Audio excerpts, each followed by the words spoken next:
Alléluia. Nous bénissons le Seigneur. Je vous salue dans le précieux nom de Jésus-Christ de Nazareth. Veuillez vous asseoir.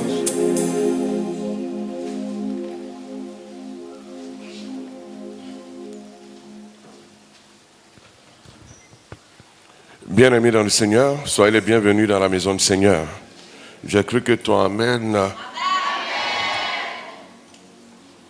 Vous voyez, nous ne devons pas être négligents. C'est ta réponse à Dieu qui va déterminer aussi la qualité de la bénédiction qui va se déployer dans ta vie. Alors, je demande à mon fils, tu peux mettre un peu le son là?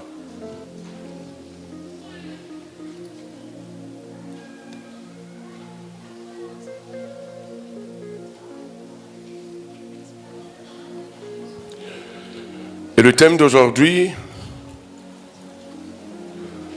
c'est la repentance, ce chemin, cette grâce qui nous introduit, qui nous conduit dans le processus de restauration.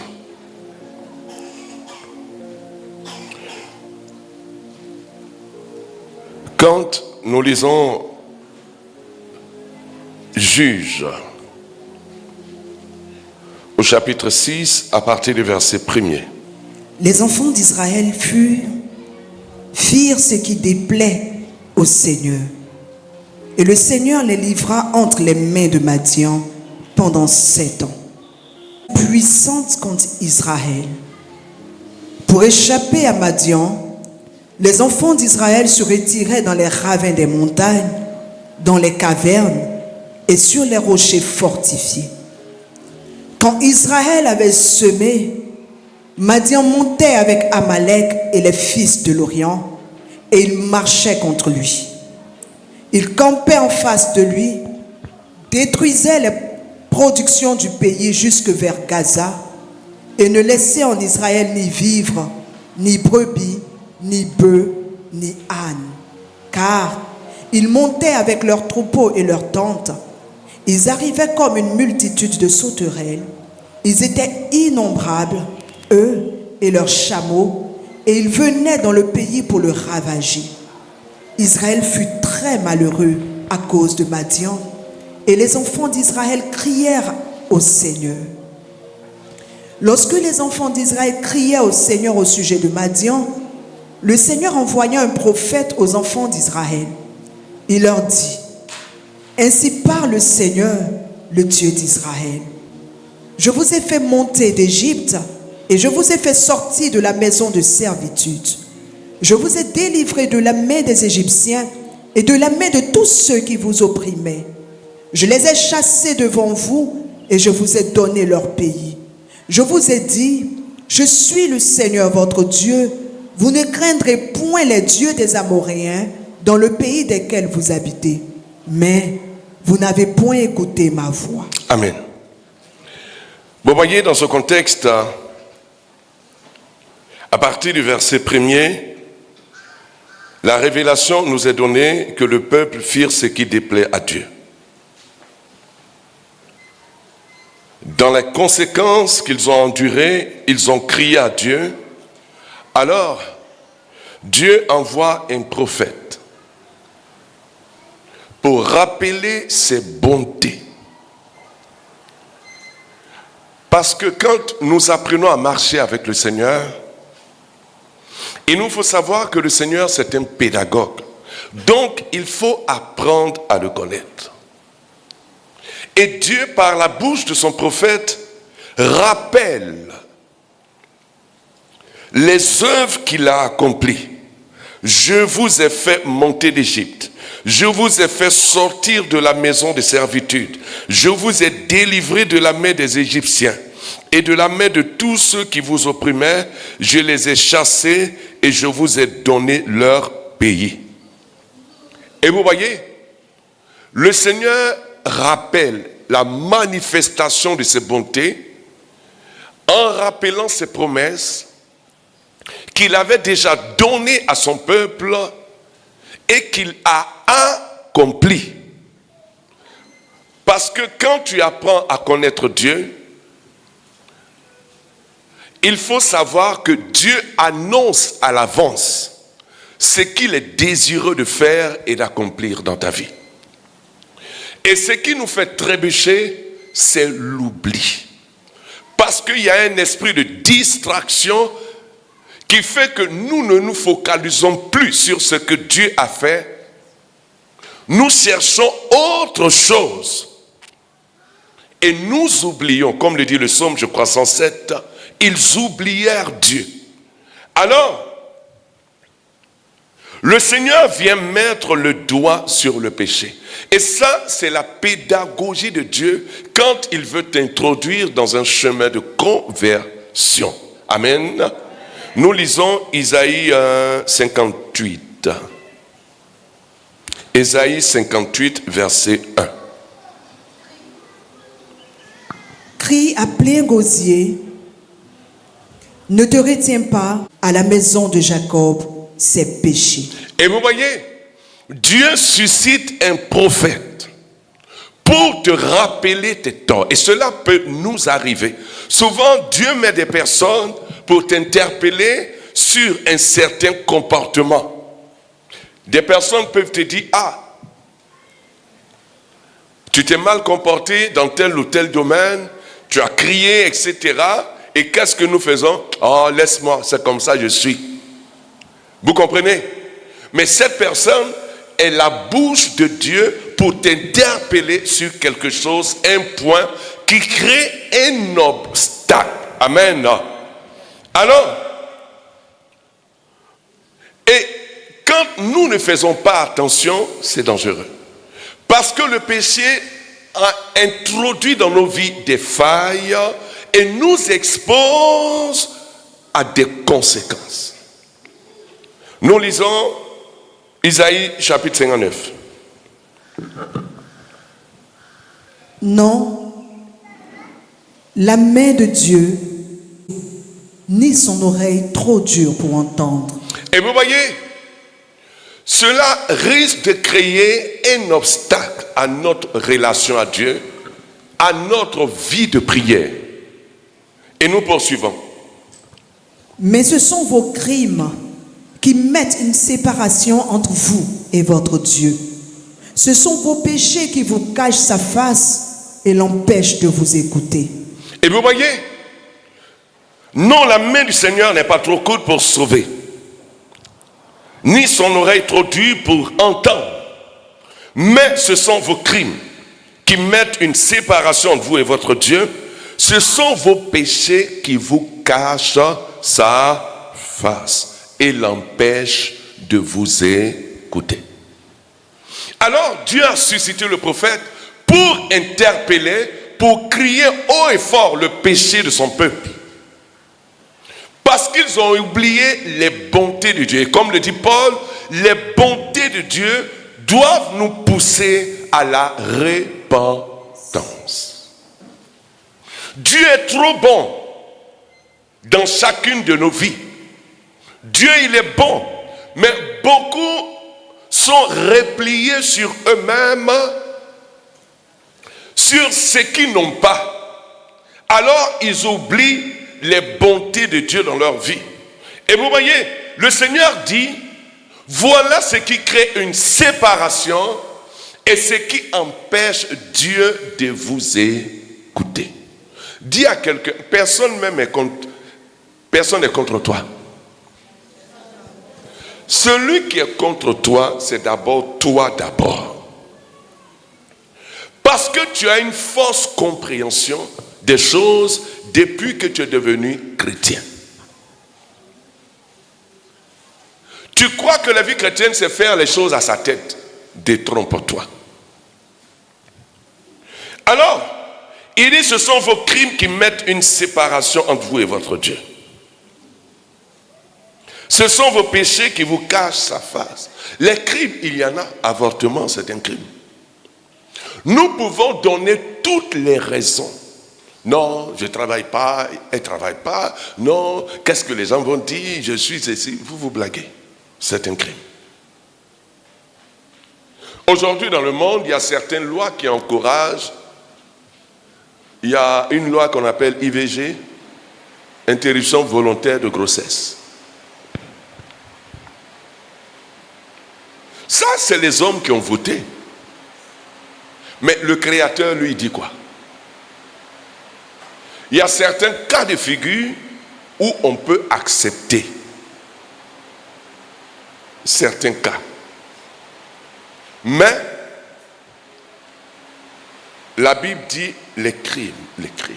Et beaucoup marchent avec ça. Je me rappelle quand j'étais en mission à Boaké. Je ne dirai pas son nom. La femme du responsable me rapportait quelque chose. Dans sa jeunesse, elle avait fait beaucoup d'avortements. Alors, à un moment de sa vie, quand elle dort, elle fait un songe. Elle se retrouve devant un tribunal. Et ses accusateurs, ce sont des bébés. Et les bébés disent au juge, cette maman, elle est mauvaise. Voilà ce qu'elle a fait de nous. Elle nous a tués par l'avortement et le curettage. C'est pourquoi nous nous tenons devant ton trône. Il faut que tu la juges et tu la condamnes. Alors elle se réveille. Elle se réveille. Qu'est-ce qui se passe? Mais elle ne comprenait pas. Parce que l'aveuglement et les intérêts charnels de ce monde l'avaient aveuglé. Mais Dieu, par la puissance de son esprit, lui a révélé directement les personnes, les enfants qu'elle avait tués. Et ce sont ces nouveau-nés qui l'accusaient devant le trône. Alors cela l'a conduit à se repentir, à se réconcilier avec Dieu dans le sacrement de la miséricorde. Et vous voyez, il y a des choses que nous faisons, nous oublions, mais il y a toujours un rappel, c'est le souvenir. Et le moyen par lequel Dieu vient, ça peut être un homme, ça peut être une femme, mais ça peut être tes propres pensées. Et le témoignage intérieur qui fait que tu n'as plus de paix. Et c'est ce que le peuple a vécu. Et nous poursuivons encore. Car vos mains sont souillées de sang. Vos lèvres profèrent le mensonge. Votre langue fait entendre l'iniquité. Vous voyez, nos mains.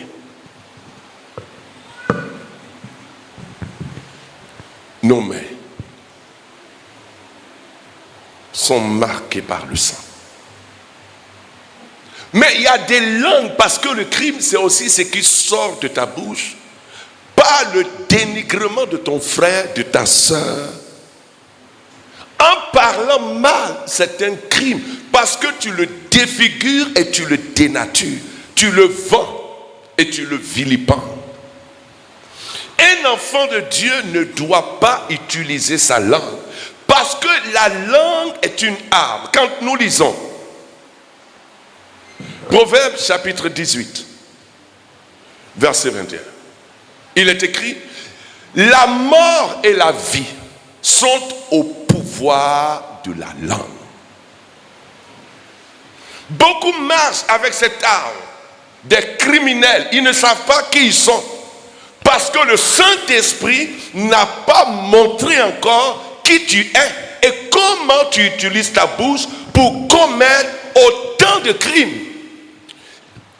Laisse Dieu te révéler et faire tomber les écailles.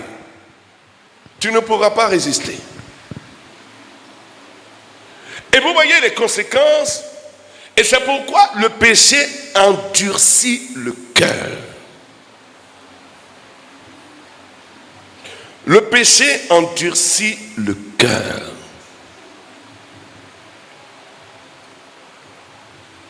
Et nous poursuivons encore.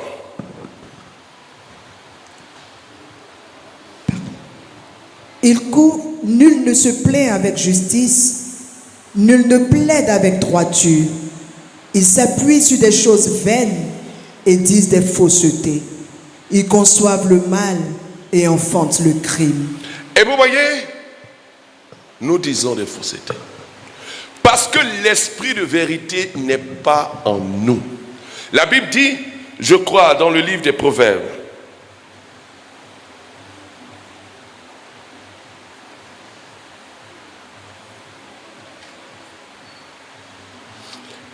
Proverbes chapitre 17, verset 20.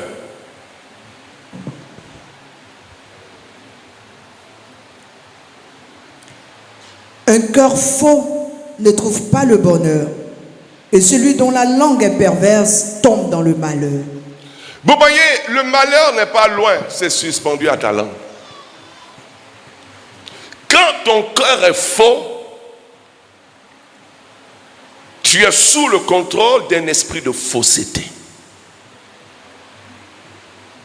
Alors ta langue est perverse et en parlant, toi-même tu creuses ton malheur. Et vous voyez, le péché crée des failles, des ouvertures que l'ennemi va exploiter.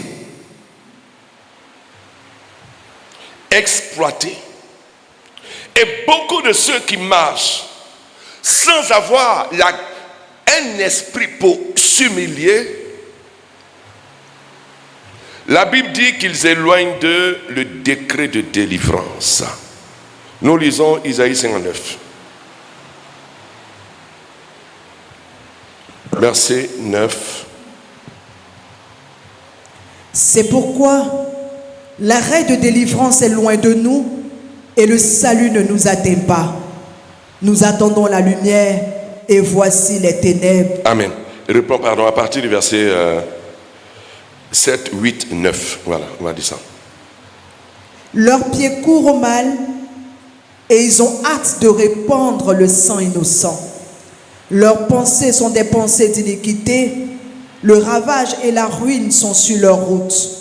Ils ne connaissent pas le chemin de la paix et il n'y a point de justice dans leur voie. Ils prennent des sentiers détournés. Quiconque y marche ne connaît point la paix. C'est pourquoi l'arrêt de délivrance est loin de nous et le salut ne nous atteint pas. Nous attendons la lumière et voici les ténèbres, la clarté et nous marchons dans l'obscurité. Et vous voyez ce que le péché cause dans notre vie. Beaucoup de personnes se prennent pour des superstars. Ne vous blaguez pas. Laissez la lumière de Dieu illuminer votre cœur, votre vie.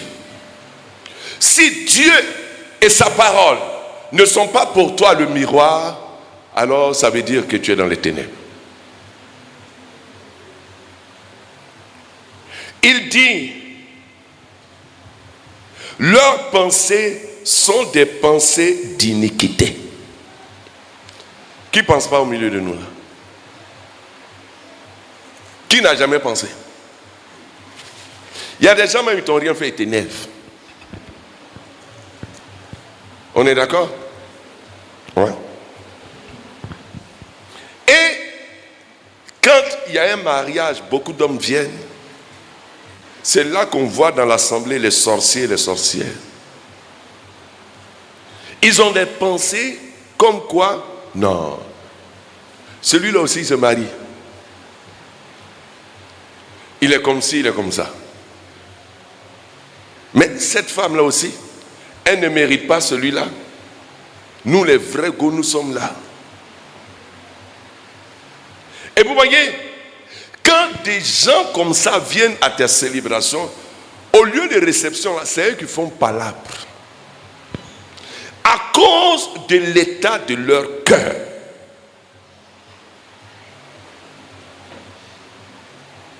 À cause de l'état de leur cœur.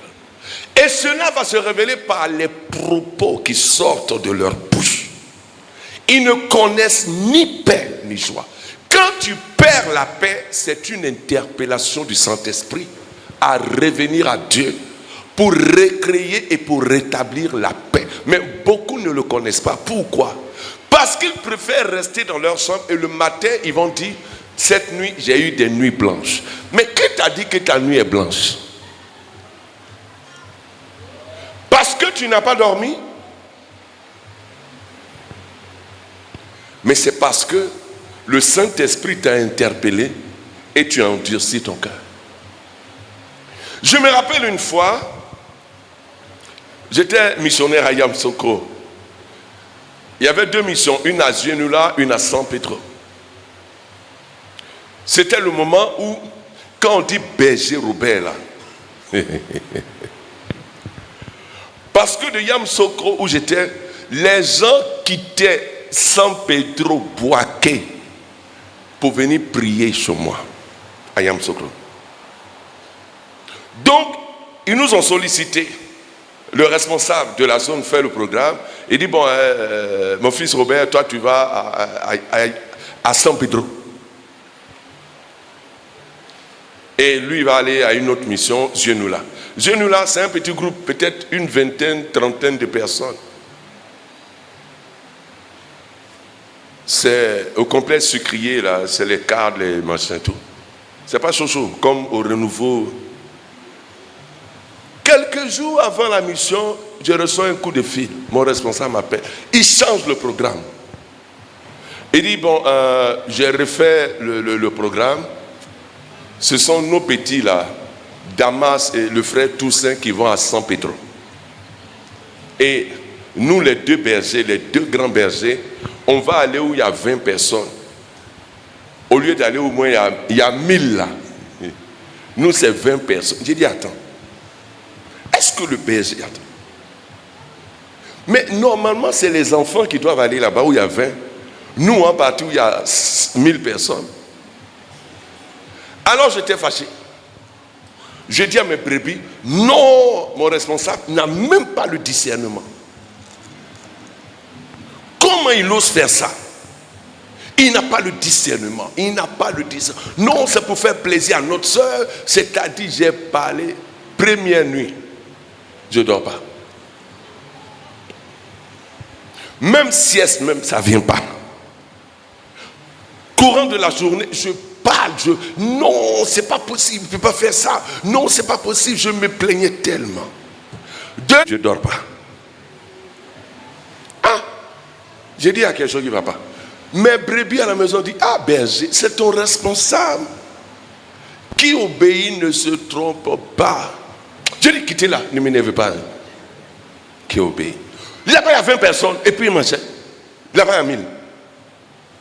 Au moins, si un grand va de l'autre côté, c'est bon. Et vous voyez, or, Dieu était en train de m'éviter un piège à cause de l'orgueil. Alors, mes brebis ont parlé, berger, il ne faut pas. J'ai dit, laissez-moi. Vous n'avez pas de discernement. Ah, le soir arrive. Je rentre au-dedans de moi-même. J'ai dit, ah, voilà à faire. À cause de ça, je ne dors pas. Autant aller me réconcilier avec Dieu. J'entre dans la chapelle, je me mets à genoux. J'ai dit, Père,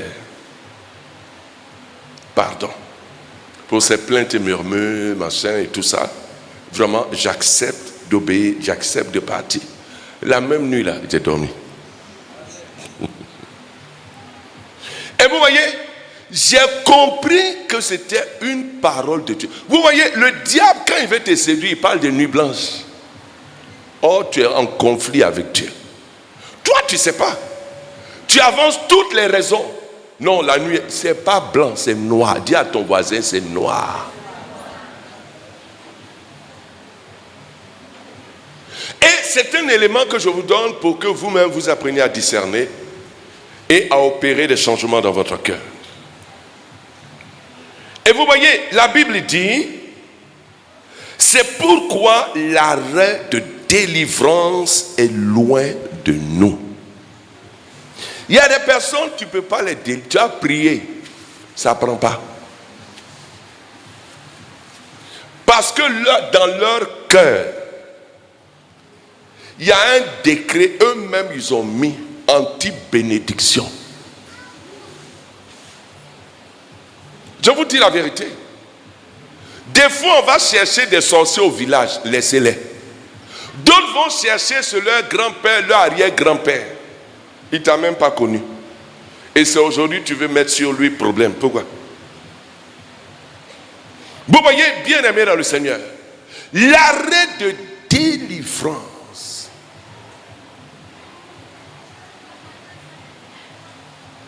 dépend de toi. Parce que souvent, on aime le péché plus que Dieu. Et Dieu lui-même est au courant. Il dit, on ne sépare pas deux amis. Si ton péché est ton camarade, Dieu va attendre. Alléluia. Alors, nous poursuivons. L'arrêt de délivrance est loin de nous et le salut ne nous atteint pas. Et vous voyez la séparation que le péché prend. Le salut, c'est le Christ lui-même qui vient nous sauver. Pas qu'il ne veuille pas, mais c'est nous à cause des dispositions. Pourquoi? Parce qu'on n'écoute pas sa voix.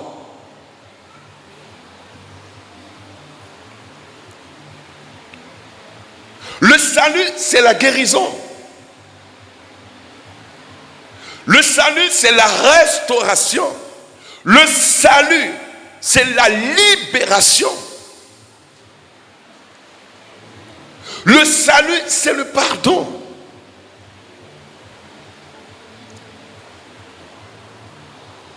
Bien-aimé dans le Seigneur, lorsque Jésus commence son ministère, Marc chapitre 1 verset 15, il y a une déclaration qu'il fait qui est fondamentale, qui doit nous faire comprendre quelque chose une vérité spirituelle profonde. Marc chapitre 1 verset 15. Après qu'il eut été livré, Jésus alla dans la Galilée, prêchant l'évangile du royaume de Dieu. Il disait, le temps est accompli et le royaume de Dieu est proche. Répentez-vous, modifiez votre soi intérieur, votre ancienne manière de penser, regrettez vos péchés passés, vivez votre vie d'une manière qui prouve la repentance. Cherchez le dessein de Dieu pour votre vie et croyez avec une confiance profonde et respectueuse à la bonne nouvelle concernant le salut. Et vous voyez, quand le péché est dans ta vie et que tu aimes le péché, la Bible dit, nous tâtonnons comme des aveugles le long des murs. Nous tâtonnons comme ceux qui n'ont point Dieu. Nous chancelons à midi comme de nuit, au milieu de l'abondance, nous ressemblons à des morts. Ça, c'est Isaïe toujours, verset 10. 59, verset 10. Nous grondons tous comme des ours, nous gémissons comme des colombes, nous attendons la délivrance et elle n'est pas là. Elle n'est pas là. Et Jésus vient nous donner la clé. Dit à quelqu'un la clé. Parce que le péché est vilain. Il est laid. Nous lisons Proverbes chapitre 5. Chapitre 5, verset 21 à 23. Car les voies de l'homme sont devant les yeux du Seigneur, qui observe tous ses sentiers. Le méchant est pris dans ses propres iniquités. Il est saisi par les liens de son péché. Il mourra faute d'instruction. Il s'égarera et chancela par l'excès de sa folie. Vous voyez, quand quelqu'un pêche, on parle d'excès de folie. Il est toujours pris par les liens de son péché. L'arrêt de la délivrance est loin. Et des fois, on va chercher le péché loin, alors qu'il est proche.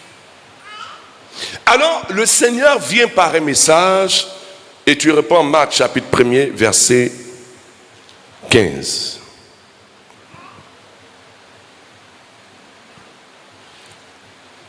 Il disait, le temps est accompli, le royaume de Dieu est proche, répentez-vous, modifiez votre soi intérieur, votre ancienne manière de penser, regrettez vos péchés passés, vivez votre vie d'une manière qui prouve la repentance, cherchez le dessein de Dieu pour votre vie et croyez avec une confiance profonde et respectueuse à la bonne nouvelle concernant le salut. Bien-aimés dans le Seigneur, voilà ce que Jésus dit à chacun de nous. Le temps est accompli et le royaume de Dieu est proche. Repentez-vous.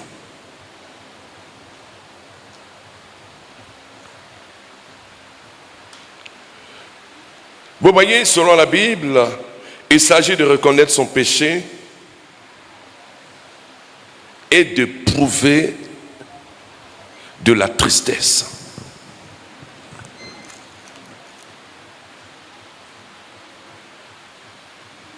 Bien-aimés dans le Seigneur, parce que la repentance conduit à un changement profond et sincère du cœur, et cela conduit à la transformation de la vie, à la restauration.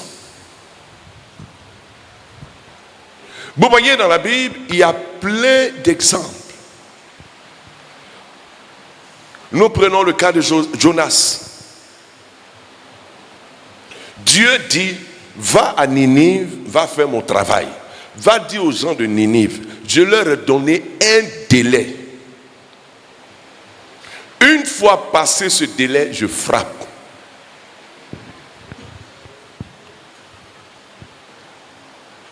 Il va à la gare de bateau-bus. Il quitte là-bas, il va à la gare d'Abobodoumé, il va prendre Pinas. Pour prendre une autre direction, Pinas. Donc les gens ont mis leur panier de poissons fumés, poissons, tout ça dedans. Ils vont en mer, paf, il y a quelque chose, ça ne va pas. Le vent souffle, la mer est agitée, à gauche, à droite, il dit c'est quoi? Trajet on fait tous les jours, c'est normal. Mais ce sont des païens. Alors ils se sont dit, il y a quelqu'un qui est rentré dedans là. Ils ont invoqué leur génie. Génie l'a dit à quelqu'un qui est dans le bateau là. Bien aimé. Ils ont invoqué le génie, dit à quelqu'un.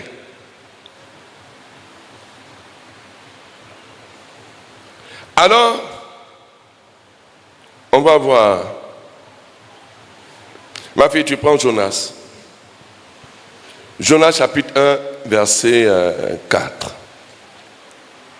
Mais le Seigneur fit souffler sur la mer. Non, on va prendre le but pour mieux comprendre pourquoi Dieu a soufflé. Prends verset 1. Ayons ces mots. Vous voyez, ça commence par une communication. Dieu parle toujours. Vous voyez, tu peux enlever Jonas, il faut mettre ton nom là-bas. C'est comme ça on médite. Jonas n'est plus là, c'est toi qui es là. Quand Dieu t'adresse sa parole, qu'est-ce que tu fais? Vous voyez, continue. Lève-toi, va à Ninive, la grande ville, et crie contre elle, car sa méchanceté est montée jusqu'à moi.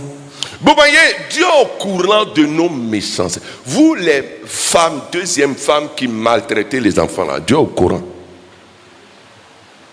Ouais. Les parents qui maltraitent leurs enfants, ils vont s'asseoir au maquis, ils mettent un pied. Alors au servant, l'argent qui doit servir à scolariser, tu prends pour boire bien. Dieu est au courant. Dis à ton voisin, Dieu est au courant. Hein. Il voit. Tu prends ça pour faire la java, faire souffrir tes propres enfants, la mère de tes enfants. Dieu t'appelle méchant. Alors continue. Lève-toi, va à Ninive, la grande ville, et crie contre elle, car sa méchanceté est montée jusqu'à moi. Et Jonas se leva pour s'enfuir à Tarsis, loin de la face du Seigneur en tant que son prophète. Vous voyez, le péché nous cache sa face. Parce que quand on lit le psaume 34, il dit, c'est le péché qui parle au cœur de l'impie. Ses yeux ne voient pas que Dieu est terrible. Quand le péché te parle, oh non, c'est trop doux. Demandez à Ève. J'ai dit, de toute façon, ils ont mangé pomme de la connaissance, là. Jusqu'à ces serpents, même, ils ont vu. Ce qu'ils ne devaient pas comprendre, c'est ça, ils ont compris. C'est pourquoi ils ont dit qu'ils étaient nus. On dit, on ne mange pas. Satan dit, il y a goût dans, comment on appelle ça? Goût dans goût, je ne sais pas quoi.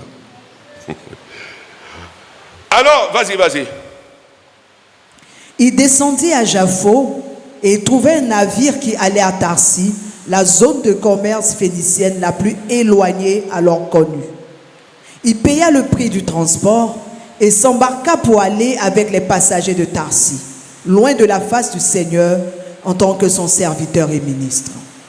Mais le Seigneur fit souffler sur la mer un vent impétueux et il s'éleva sur la mer une grande tempête. Le navire menaçait de faire naufrage. Les mariniers eurent peur, ils implorèrent chacun leur Dieu et ils jetèrent dans la mer les objets qui étaient sur le navire afin de le rendre plus léger. Jonas descendit au fond du navire, se coucha et s'endormit profondément. Oui, vas-y, ma fille. Le pilote s'approcha de lui et lui dit, « Pourquoi dors-tu? Lève-toi, invoque ton Dieu. Peut-être voudra-t-il penser à nous et nous ne périrons pas. » Mais est-ce que dans l'homme qui a caché la face de Dieu, il peut appeler Dieu? Tu ne peux pas. C'est pourquoi des chrétiens abandonnent sans voir marabout. J'ai reçu une dame. Elle dit, oh, ça fait longtemps. Berger, je suis avec un homme, ça fait au moins 11 ans, il ne se décide pas, etc. J'ai prié tout ça, il ne se décide pas. Vraiment, j'ai prié Dieu, Dieu ne m'entend pas. J'ai dit, attends, tu dis quoi, Dieu n'entend pas? Elle dit, mais je t'ai dit, il n'entend pas. Pour elle entendre, là, c'est la réponse du monsieur, on n'a qu'à aller se marier, c'est ça qu'elle a. Non, Dieu doit te parler d'abord. Comment tu peux lier la réponse de Dieu à l'homme? C'est pourquoi beaucoup se trompent. Quand elles rencontrent des personnes, des mensonges, ah Seigneur, si c'est l'homme de ma vie que j'ai rencontré, il n'a qu'à m'envoyer un message à 23h. Mais à 23h là, Orange fait, comment on appelle ça? Il y a un bonus, on fait à 23h, 10 minutes cadeau, machin. Mais un breaker là, il va attendre ce moment pour t'envoyer. Toi, tu vas dire que c'est Dieu qui te parle. Quel Dieu te parle? Et après, on vient pleurer devant Marie. Maman Marie, maman, je t'ai prié. Quand on s'est rencontrés, voilà. Mais est-ce que maman Marie t'a parlé? Tu t'es écouté toi-même. La Bible dit, c'est le péché qui parle au cœur de l'impie. C'est ton péché, tu as écouté. C'est ton péché. Et vous voyez, même le païen allait dire, a fait les choses. Je me rappelle, je revenais de mission au Sénégal.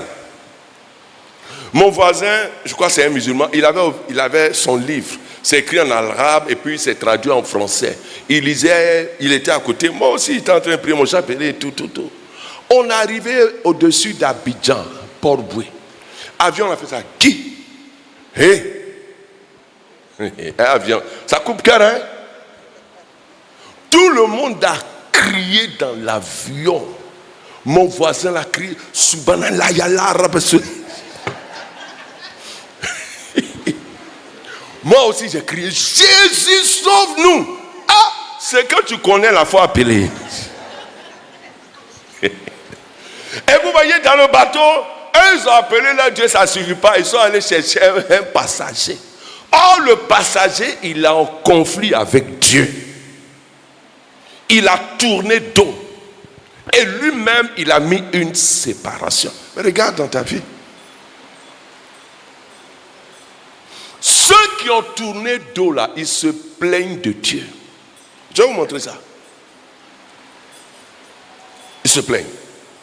Le païen, il dit, lève-toi, invoque ton Dieu. Et dans l'avion, on a invoqué. L'avion a fait ça une fois. Ça fait comme ça. C'est descendu encore. J'ai dit, tu as l'impression de quitter, je ne sais pas, tomber dans... C'est pas atterrissage. Atterrissage, c'est comme ça. L'autre là, tu descends comme ça. Avion qui va comme ça, mais nous on est dedans, ça ne va pas, ça descend. Aïe. J'ai dit, quand ça descend, on a l'impression de heurter. Avion l'a fait comme ça. Et ça jette les gens à gauche, à droite, manger. Souvent, là, ils crient. Hey, Robert, Jésus, sauve-nous. Oh, sang de l'agneau. Sang de... Hey, Jésus. Hein? Hein? Comme ça, on a crié 3 fois.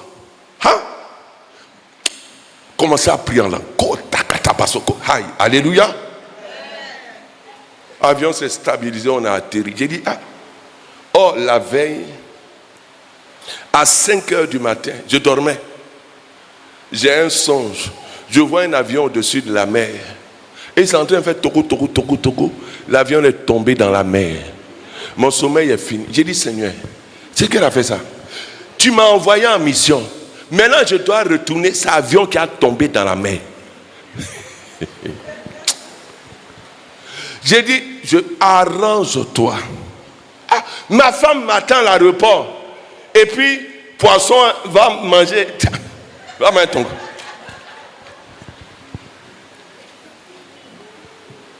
Mais comme j'avais déjà prié, j'ai prié encore. Et Dieu a fait grâce. L'avion s'est stabilisé, on a atterri. Alléluia. Alors, bien aimé, on dit, on va poursuivre, on a juste quelques minutes. Continue ma fille. Et ils se rendirent l'un à l'autre et tirant au sort pour savoir qui nous attire ce malheur.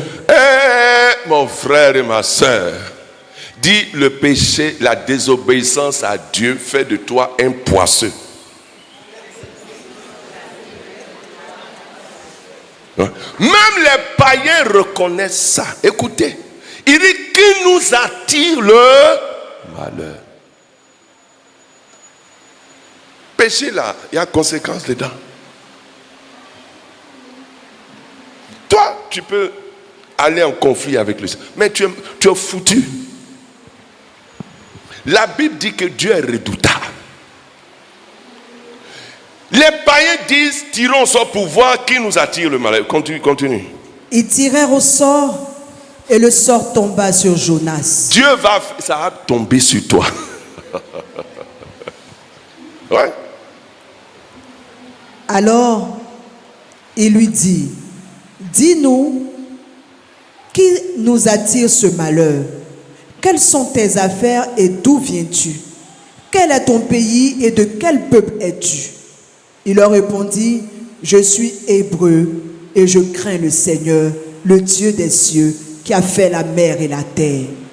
Ces hommes eurent une grande frayeur et il lui dit, pourquoi tu fais cela? Vous entendez? Ils ont seulement entendu le nom de Dieu du ciel et de la terre. Les païens ont commencé à trembler. Toi, tu ne trembles pas.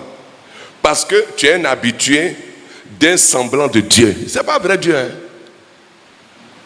Ce que tu as conçu dans ta tête là, ce n'est pas Dieu. Dieu là, c'est lui qui est dans la Bible qui te parle là. Parce que nous avons des idées erronées sur la personne de Dieu. Le jour où le Saint-Esprit va te terrasser, ta vision va changer. Ouais? Il y a des choses que tu ne pourras plus faire. Alors, il poursuit. Il lui dit, que te ferons-nous pour que la mer se calme envers nous? Car la mer était de plus en plus orageuse. Jonas leur répondit, prenez-moi et jetez-moi dans la mer, et la mer se calmera envers vous. Car je sais que c'est moi qui attire sur vous cette grande tempête. Vous voyez le péché dans ta famille, à cause de toi, le malheur va venir. Dans ta vie toi-même, dans tes activités, même dans tes finances. C'est pourquoi beaucoup sont allés chercher des trucs. Ils croyaient bien faire. Eux-mêmes, ils ont multiplié le malheur par 100. Donc la dame me disait, j'ai prié, Dieu n'a pas entendu. Dieu doit entendre. Quand l'homme va te dire, bon, c'est le 10 octobre, j'allais chez tes parents, c'est ça, Dieu a entendu, c'est faux. Mais Dieu même était en train de te protéger parce que le gars, peut-être, c'est un menteur. Elle dit, Dieu ne m'entend pas. J'ai dit, tu mens. J'ai insisté. J'ai dit, non, moi, le Dieu en qui je crois, il est vivant, il parle. Je l'ai coincé. Elle dit non, berger, j'ai te dit la vérité. Hein. Comme je priais, je ne voyais pas de changement. Dieu ne me parlait pas. Je suis allé voir mon ancien marabout. Alors, mon ancien marabout m'a parlé. J'ai dit, mais il fallait commencer là-bas d'abord. Que de donner une autre image et de dépeindre Dieu comme celui qui n'entend pas. Combien n'ont pas touché au maraboutage? Combien? On est assis dans l'église, marabout. Une dame dont j'ai appris le témoignage, ça m'a tellement fait mal. La dame est dans une chorale, elle dit à son ami choriste, ah vraiment, choriste chorale de l'église, mon mari, vraiment, il rentre tard, je le soupçonne d'eux. Or, c'est son travail qui fait qu'il rentre tard. Puis vous connaissez les embouteillages. Sa camarade choriste dit, oh non, ça c'est facile, moi j'ai mon marabout. Elle chante dans la chorale, elle dit elle a son marabout. Ça là, il va gérer. Elle soulève son ami, elles vont voir le marabout, il donne une poudre, machin et tout ça. Quand il doit manger là, tu mets dedans, tu prépares. Elle a pris le produit, elle est rentrée. Voilà qu'un jour, son mari tarde à venir, elle fait le repas, elle sert, et puis elle met dedans. Elle dit bon à sa fille, ah, je vais à la chorale, hein. Si ton papa vient, il faut le servir, il va manger. Papa est venu, il a pris son bain, tout, il est assis. Au moment de manger, il dit, ah, ma fille, il faut t'asseoir, si tu n'as pas mangé, on va manger ensemble. Dis à quelqu'un, il y a conséquence d'un péché. Donc, le papa mange avec sa fille. Pendant qu'il mange là, il a envoûté aussi la fille envoûtée. Donc, les deux là, c'est un coup de foudre qui est descendu. Coup de foudre. Imaginez la suite. La fille est devenue la chérie de son papa. Jusqu'à ce qu'elle soit enceinte. Comment tu vas aller prendre chez diable amour? Demande à ton voisin, est-ce que c'est normal? Vous voyez ce que le péché fait faire, parce que la Bible dit que le péché parle au cœur de l'impie. Et le peuple de Dieu, quand Dieu dit je vous ai délivré, nous le voyons même déjà au temps de Moïse. Dieu a fait fondre la mer, tout ça. Quand ils sont arrivés dans le désert, parce qu'il y a eu un moment de silence, Moïse est monté en adoration pour aller prendre des instructions. Ils sont allés menacer Aaron, prendre les boucles d'oreilles pour fabriquer un veau d'or. C'est-à-dire une divinité que toi-même tu peux charger sur ta tête. Vous voyez, quand on conçoit un faux Dieu, on peut le prendre, aller dans les bars, aller dans des coins bizarres, et puis on dit non, on est chrétien, c'est-à-dire, est-ce que c'est Dieu qui t'a envoyé en mission? Est-ce que c'est Dieu? Et beaucoup disent on est chrétien mais on est africain.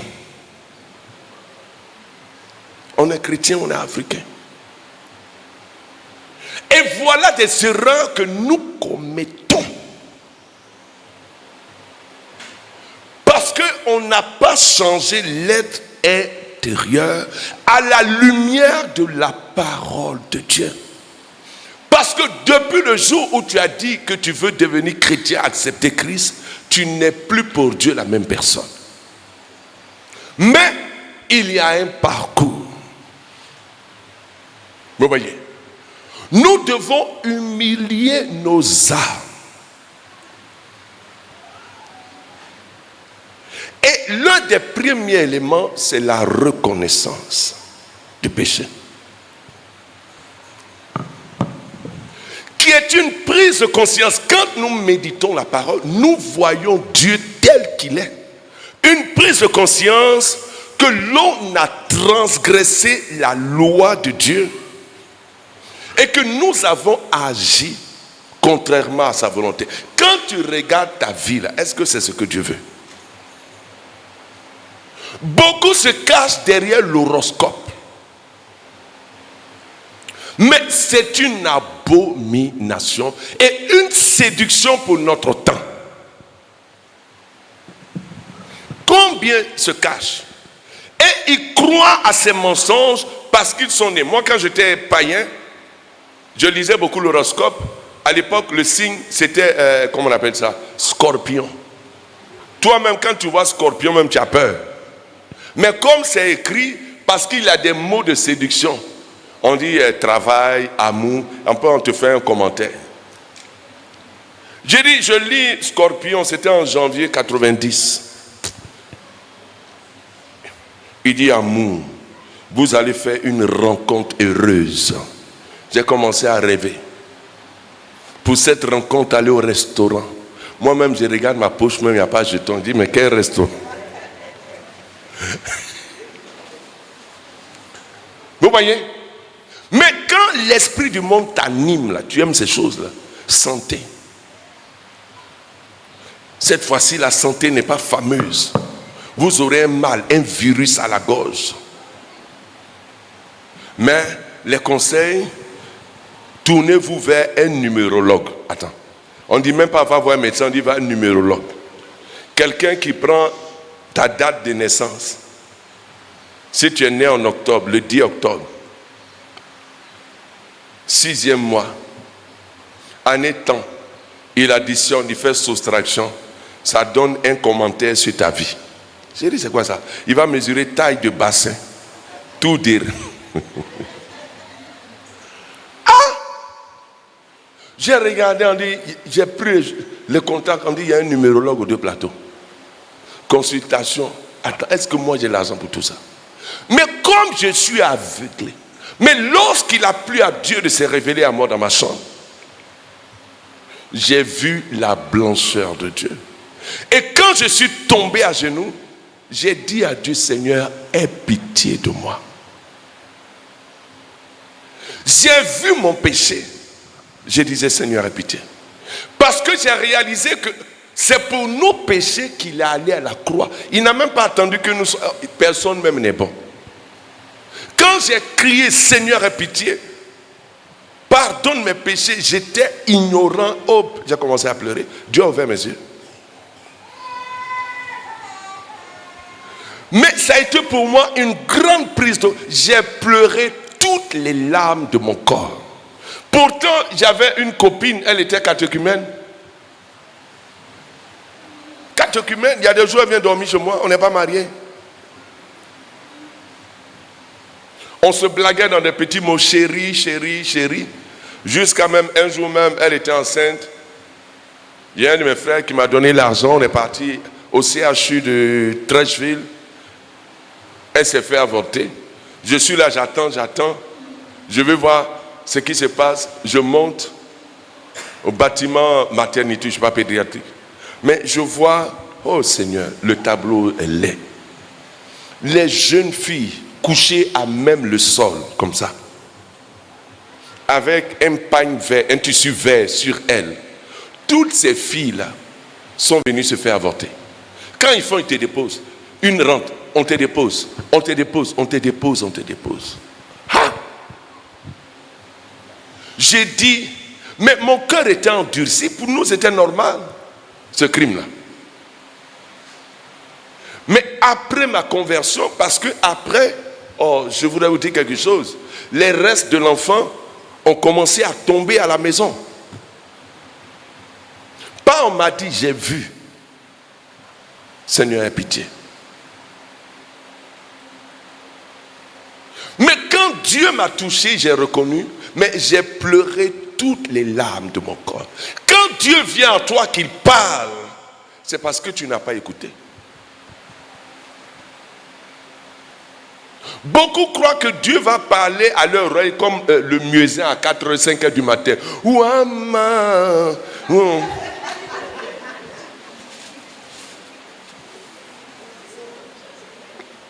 Détrompez-vous.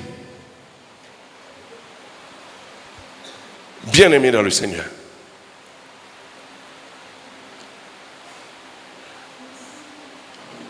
Deuxième élément que la repentance va produire, c'est la tristesse, le regret. Lis-moi 2 Corinthiens chapitre 7, versets 9 à 10.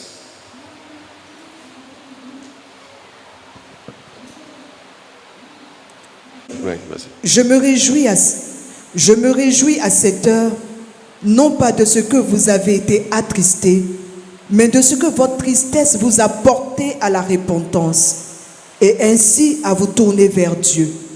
Car vous avez été attristés selon Dieu, afin de ne recevoir de notre part aucun dommage. En effet, la tristesse selon Dieu produit une repentance à salut dont on ne se répand jamais. Elle ne produit jamais de regret, tandis que la tristesse du monde, la tristesse désespérée qui est caractérisée au monde païen, produit la mort. Vous voyez, il y a deux sortes de tristesse. Quand Dieu te convainc, il y a une tristesse qui te conduit à te repentir. À te repentir. Parce que tu sais que tu as blessé le cœur de Dieu. Tu sais que telle pratique dans ta maison, dans ta famille, ne plaît pas à Dieu. Et donc tu vas humilier ton âme devant Dieu. Et c'est ce que Ninive a fait. La Bible dit que quand le message est parvenu au roi Jonas, le roi a sorti un décret. Il dit tout le monde jeûne et tout le monde porte le sac. Et on met la cendre. C'est pourquoi le jour du mercredi de cendre, on met. Mais c'est en référence à cet acte-là. Pour dire que tu n'es rien. C'est pourquoi chaque fois tu vois, je suis poussière, c'est tout. Mais il y a des gens qui se prennent pour quelque chose. Alors que c'est des morts vivants. Vous voyez? Donc quand l'esprit agit, tu vas humilier ton âme. Une tristesse va venir en toi pour le mal causé parce que tu as offensé Dieu ou bien soit ton frère. Et cela va te conduire à la troisième étape qui est l'aveu, la confession du péché. C'est avouer ses fautes devant Dieu. Parce que tu as compris que quand tu les caches, c'est dangereux pour toi. Nous lisons Proverbes chapitre 28, verset 13. Celui qui cache ses transgressions ne prospère point, mais celui qui les avoue et les délaisse obtient miséricorde. Lis le verset 9.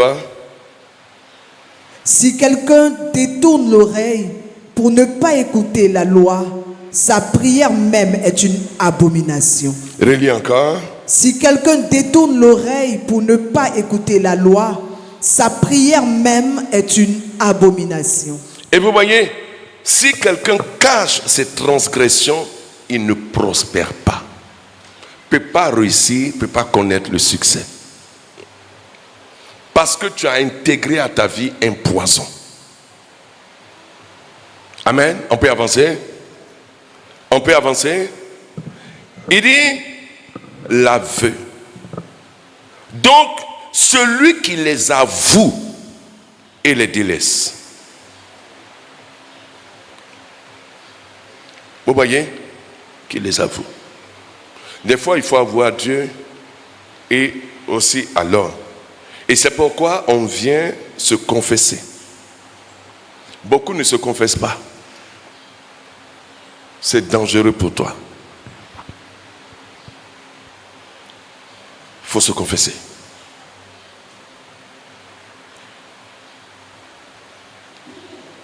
Il faut renoncer. Le quatrième, c'est le renoncement, l'abandon du péché. Comme l'a dit, il dit celui qui les avoue et il délaisse obtient miséricorde.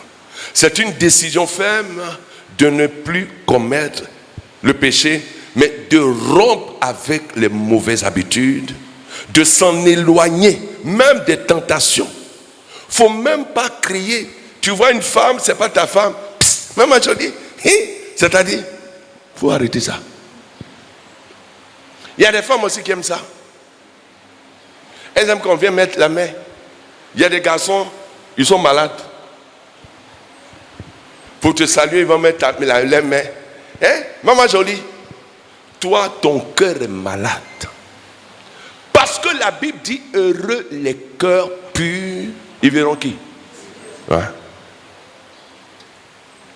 Et ceux-là dont le cœur n'est pas pur, il y a mari de nuit et femme de nuit.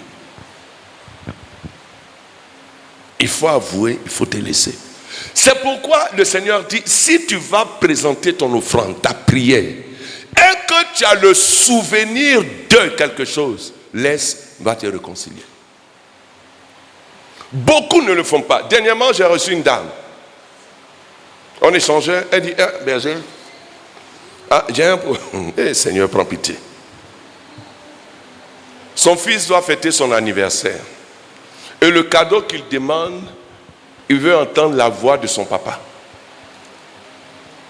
Son papa est dans le pays des Blancs. La fois où son papa a parlé avec lui, il avait, je crois, 4 ans. Or, maintenant, le papa, et son enfant a 10 ans. Donc, ça fait 10 ans, l'enfant n'a pas entendu. C'est ça, non? 6 ans. Non, j'ai dit 6 ans que l'enfant n'a pas entendu. Et je crois que l'enfant avait 12 ans à peu près, un truc comme ça, 12 ans, je crois. Il dit, maman, je veux que mon papa... Or, la maman, comme le papa allait faire sa vie, refaire sa vie avec une autre femme, elle est tellement blessée, elle a passé tout son temps à maudire, à insulter, à envoyer des messages, tout ça. Maintenant, son papa et son fils lui demandent quelque chose de difficile. Or, la maman dit à gâter le coin. Mais dis à quelqu'un, affaire de Dieu et à secret dedans. Mais tu n'as rien dit, il faut dire affaire de Dieu et à secret dedans. Elle me parlait, elle est embarrassée. Elle dit, ma fille, tu gagnes quoi à insulter quelqu'un? Vous voyez, le cœur de l'homme est malade. Qui peut le connaître? Dieu seul. Dis à quelqu'un, il y a une maladie en toi. Comprimer ne soigne pas ça. C'est la grâce de Dieu. Alors, elle m'en a parlé. J'ai dit, bon, voilà ce que tu vas faire. Tu vas rentrer chez toi à la maison, tu vas te mettre à genoux. Tu vas dire, Père, je reconnais. Je te demande pardon. Mais aussi, je pardonne au père de mon fils tout le tort qu'il m'a fait, dont je lui reproche. Vous voyez, Seigneur, fais-lui grâce, bénis-le là où il est, bénis sa chérie, libère mon cœur. Elle est rentrée, elle n'a pas fait.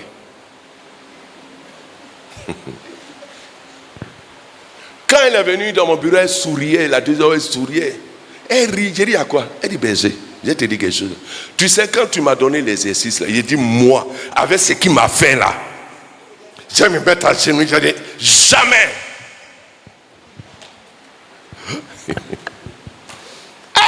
Mais ton fils dit, maman, je vais entendre voix de papa. On fait comment?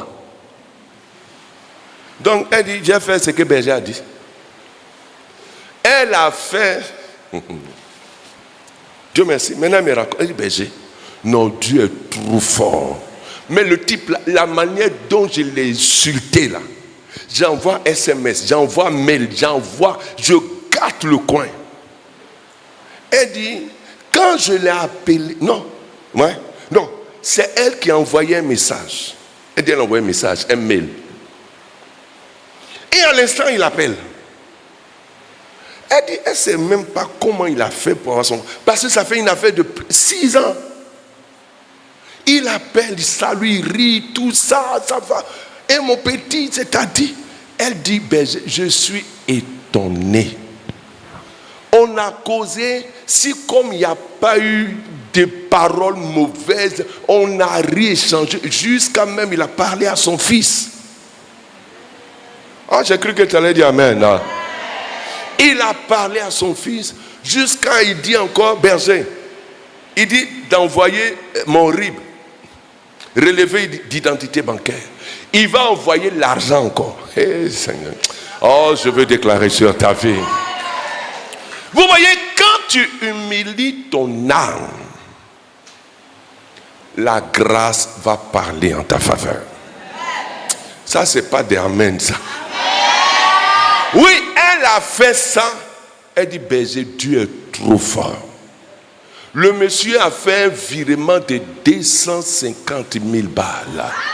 Il dit, ça c'est pour l'anniversaire de mon fils. Mais il y en a encore qui arrivent. Chaque mois, je vais déclarer sur ta vie que si tu saisis cette grâce, la délivrance de ta famille viendra.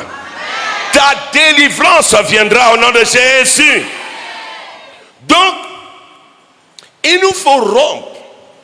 Renoncer, même aux paroles. C'est pas ta femme, faut pas faire psy. La Bible dit, mets un frein à ta langue. Mets un frein. Les mamans jolies, tu en pis, mais tu as arrêté ça. C'est pas pour toi. Il faut prier, Dieu va te donner pour toi. Comme ça, tu vas chanter sur elle tous les jours. Mais il ne faut pas aller chanter pour suivre quelqu'un là-bas et puis demain, tu vas jouer. Alors, bien aimé dans le Seigneur, nous allons poursuivre. Il y a la restitution. C'est la démarche de réparer les torts causés et de rendre ce qui a été pris. Il y a des gens, des femmes qui ont pris garçon des gens. Quand Jésus a dit à Zachée, je rentre chez toi, Zachée a fait quelque chose. Il dit, Luc 19, ma fille. Quand on prend Luc 19, verset 1 à 10.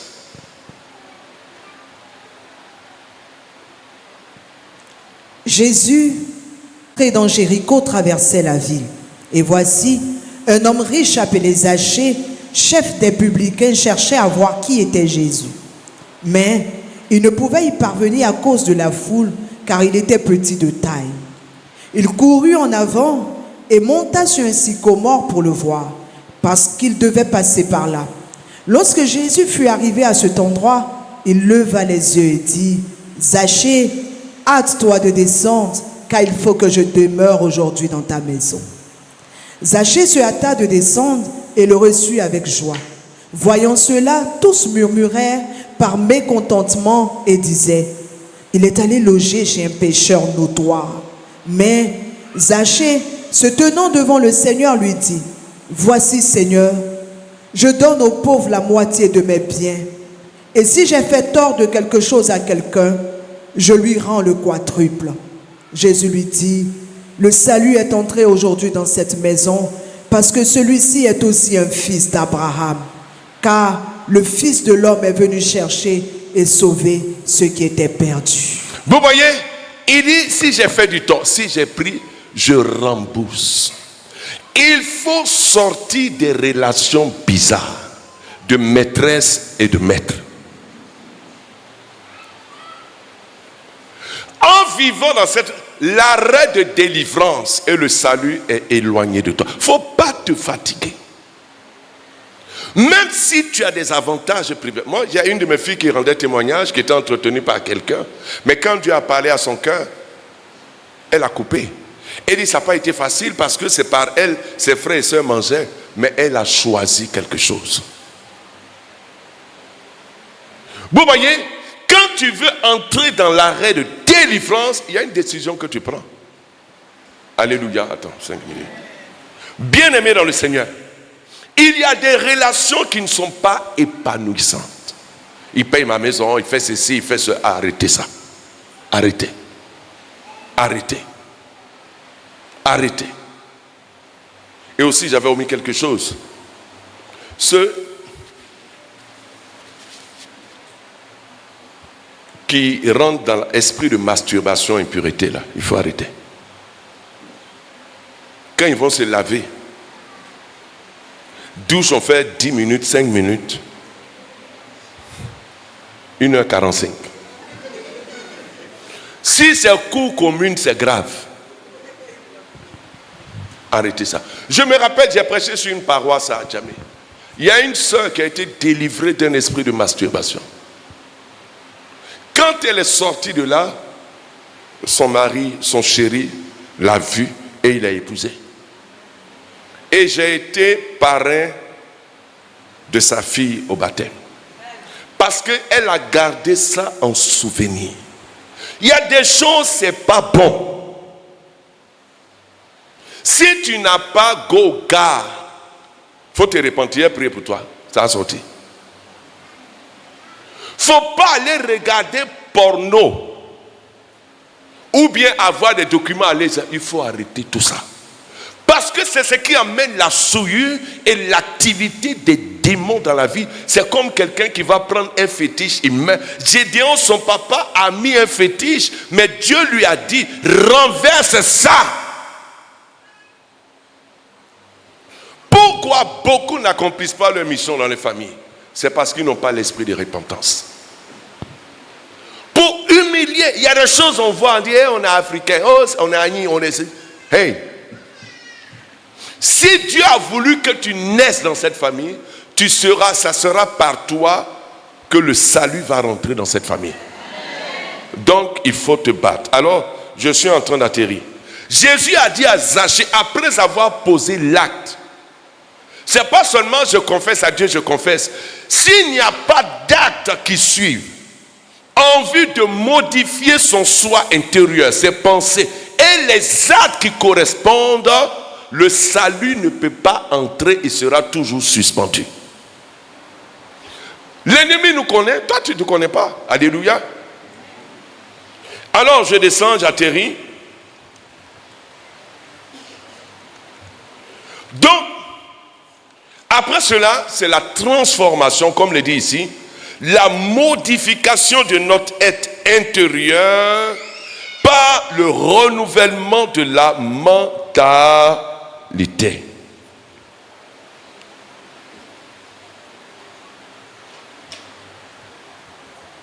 Modifiez votre soi intérieur, votre ancienne manière de penser, regrettez vos péchés passés, vivez d'une manière qui prouve. Ce qui prouve, c'est les actes que tu vas poser. C'est la décision que tu vas prendre de méditer la parole pour changer les pensées. Ouais. Les dispositions pour écouter les remarques. Parce que si tu n'écoutes pas l'homme, tu ne peux pas écouter Dieu. Dis à quelqu'un, si tu ne sais pas écouter l'homme, tu ne peux pas écouter Dieu.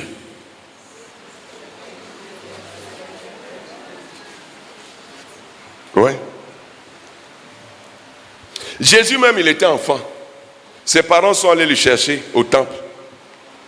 Quand ils l'ont pris, il dit, il faut que je sois dans la maison de mon père. Les parents disent, allez, suis-nous. La Bible dit, il leur était soumis.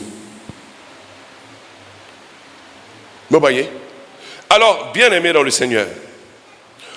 Donc, par le renouvellement de la mentalité, changement de direction, en posant des actes conformes à la parole de Dieu, nous allons entrer dans ce processus, écoute-moi bien, processus de restauration, de renouvellement pour devenir semblable à Christ. Vous voyez? Il nous faut nous repentir pour devenir les intercesseurs et les personnes par qui l'arrêt de délivrance puisse toucher non seulement notre personne, mais la personne de nos familles, et qu'ils sachent que nous sommes des serviteurs de Dieu. Alors c'est ainsi que nous serons au service de nos frères et de nos sœurs, parce que Dieu nous a établis, bien-aimés dans le Seigneur. La repentance est un processus de toute une vie. Toute une vie. Alors, que Dieu nous bénisse. Que Dieu nous bénisse.